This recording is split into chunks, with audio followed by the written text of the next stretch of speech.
This video is not intended for children. Hello everyone. Our topic this week was requested by The Irish Viking, Mason HGB20, and Unseelie Phalas. We'll be going over Varric Tethras from the Dragon Age franchise. Spoilers for Dragon Age 2, Inquisition, and some of the comics, everywhere he appears. Le deux. Alright, so Varric has the unique status of being a companion in both Dragon Age 2 and Dragon Age Inquisition, a required character in both games, no less. But he had a rather colorful life long before the events of the games. Varric is a dwarven merchant prince. Before he was born, his was a noble family in Orzammar, the dwarven capital, until Varric's father was caught fixing proving matches, arena fights with great cultural significance to the dwarves. Because of the importance of the outcome of proving matches, this was considered a serious crime, and the entirety of House Tethras was banished to the surfaced world, never to be allowed to return, as punishment for the crime of the House Patriarch. The family did well enough, though, in large part due to Varric's elder brother, Bartrand, who took over the family's affairs sometime after their father's death 2 years after their exile. Under Bartrand's guidance, House Tethras took all of their wealth, skills, and abled bodies and became influential members of the Dwarven Merchants Guild, an alliance of powerful dwarven families that exist topside, acting as a large and influential, merchants guild, with specific ties to Orzammar and unrivaled access to trade goods like lyrium. Varric was born on the surface. He's never lived in Orzammar, and unlike many dwarves, has no interest in his people's ancestral home. He has wealth, power, influence, and the brains and skills to make use of them. All going back to the home of the dwarves would do is saddle him with even more rules, and he barely cares for the rules he has to deal with up here. For most of Varric's life prior to the events of the game, his brother Bartrand managed the affairs of their house, with Varric, at some point, becoming the house's spy master, though he probably would never call himself such, posing as a simple, rich dwarf who likes to spend his time in taverns over games of cards. While in reality, he spends much of his time managing information coming into and out of their various businesses, as well as bribing, avoiding, or removing obstacles that act as threats to the family's success and well-being. At some point, years before the games begin, Varric encountered Bianca, a dwarven smith of incredible skill, who seems to be the love of his life. A member of the Carta, basically the dwarven mob, had been trying and failing to design a repeating crossbow.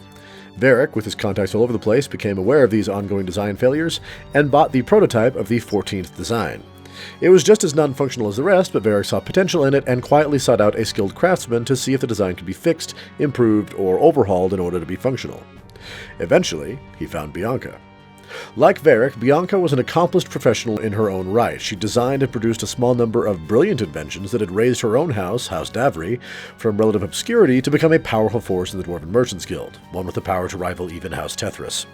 She was able to vastly improve upon the crossbow's design, leading to the signature weapon Varric carries into battle throughout the franchise, a powerful, quick-firing, repeating crossbow with a retractable bayonet that can collapse into a more easily stowable shape when not in use.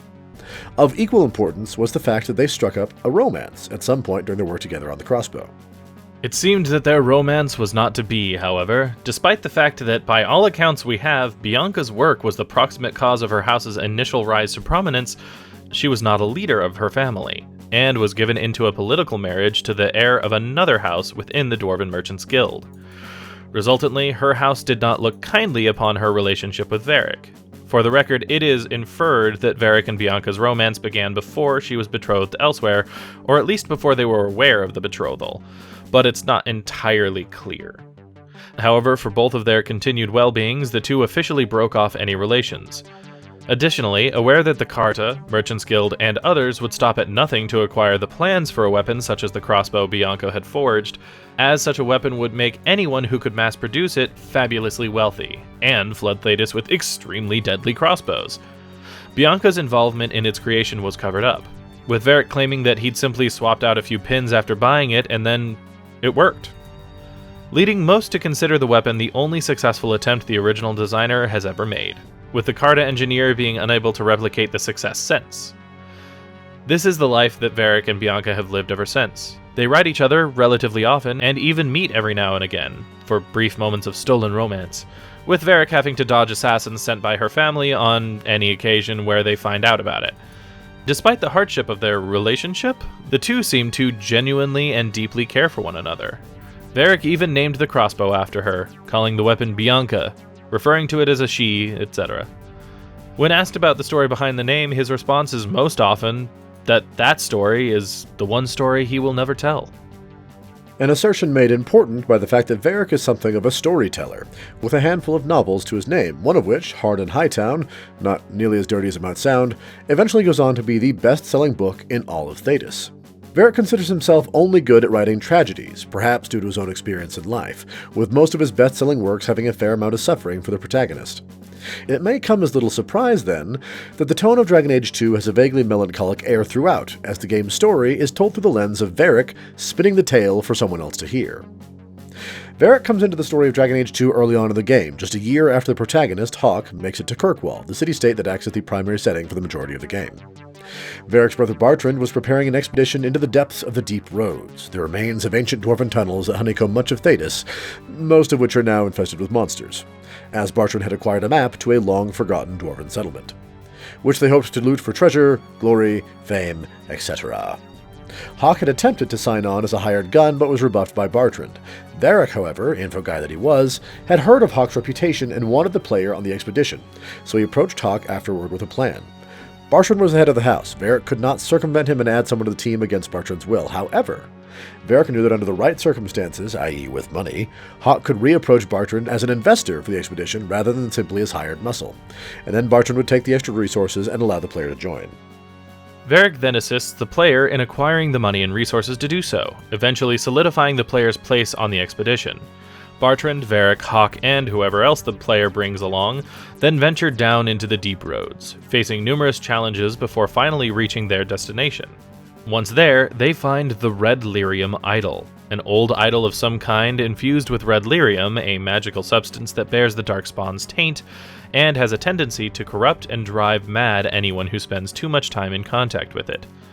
Bartrand seems to succumb to the lyrium's corrupting influence rather quickly, and he betrays the others, entombing Varric and the player before leaving for the surface alone. Eventually, Varric and the player are able to escape, bringing along with them valuable treasure. Everyone involved was made fabulously wealthy, and Bartrand vanishes without a trace. In the years that followed, Varric and Hawke remained allies, and Varric took over as head of House Tethras in his brother's absence. Dragon Age 2 takes place over the course of several years, with Varric staying steadfastly by the player's side throughout. Like the rest of the party, though, he continues with his own life, running his merchant's business, feeding the player or party information now and then, and even paying a few different groups off in order to make the lives of some of the other party members easier. The primary Varric-specific quests involve his brother and Red Lyrium. The Deep Roads expedition happened in Act 1. In Act 2, Varric's contacts inform him that Bartrand has returned to Kirkwall, and Varric enlists the player's aid in confronting him.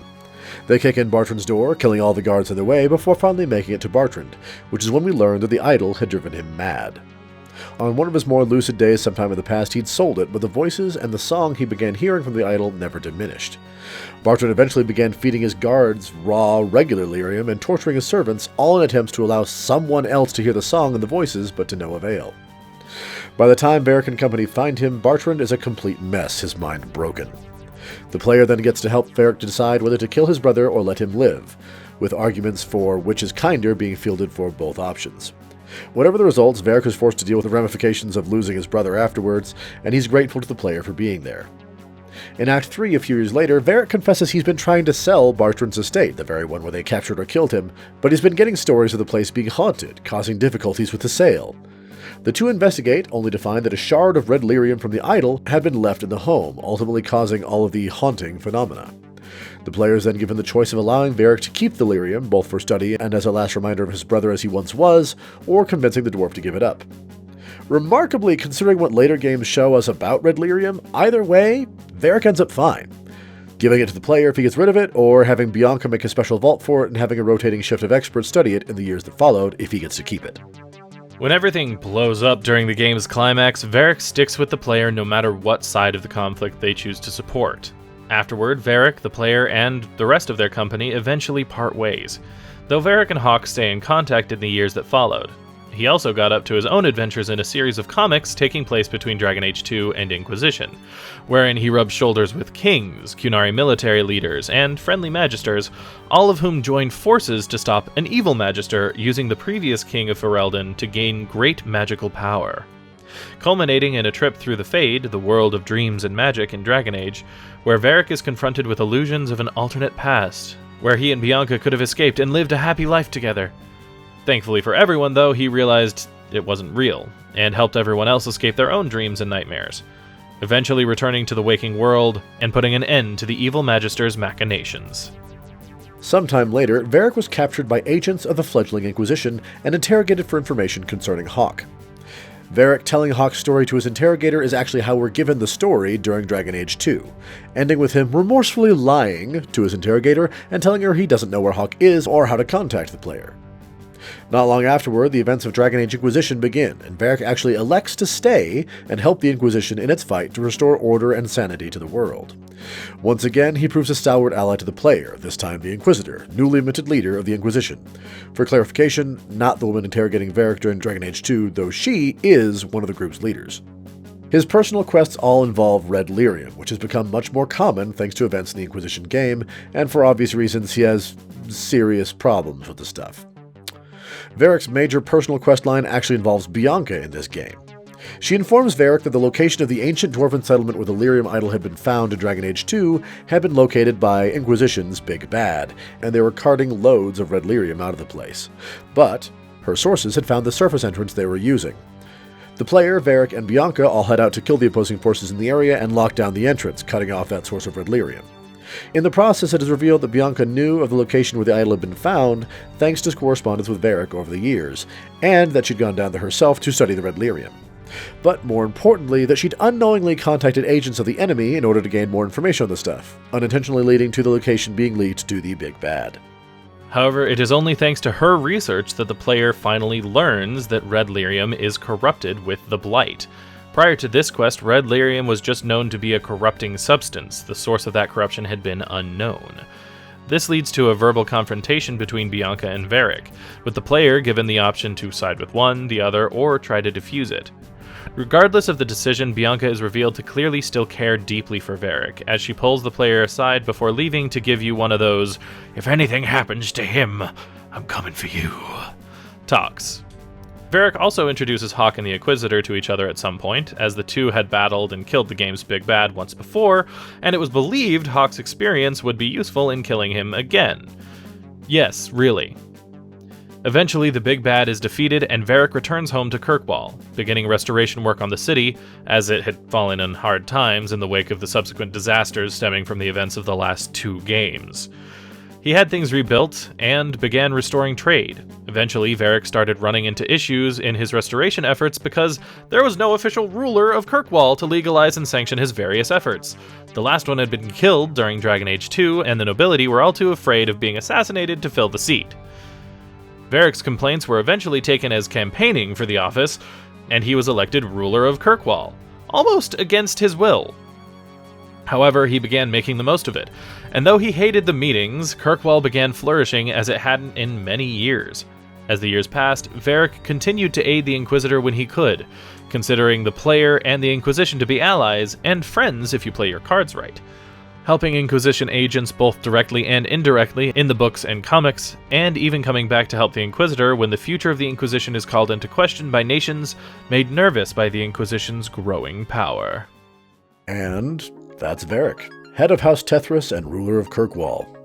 We hope you enjoyed this video. If you did, please leave us a like and maybe share it with someone you know might like it. If you have ideas for videos you'd like to see in the future, do like The Irish Viking, Mason HGB20, and Unseelie Phalas, and let us know in the comments down below. If you'd like to see more videos from us in the future, be they lore, let's play, or other, go ahead and hit that subscribe button. In the meantime, this has been True Masters and Morons signing off. Thanks for watching this video. If you'd like to see more like it, hit that subscribe orb. To see our last Let's Play, click or tap the link on the right. For our last lore video, click the link on the left. Thank you to all of our patrons for making these videos possible. Thanks for watching, and we'll see you next time.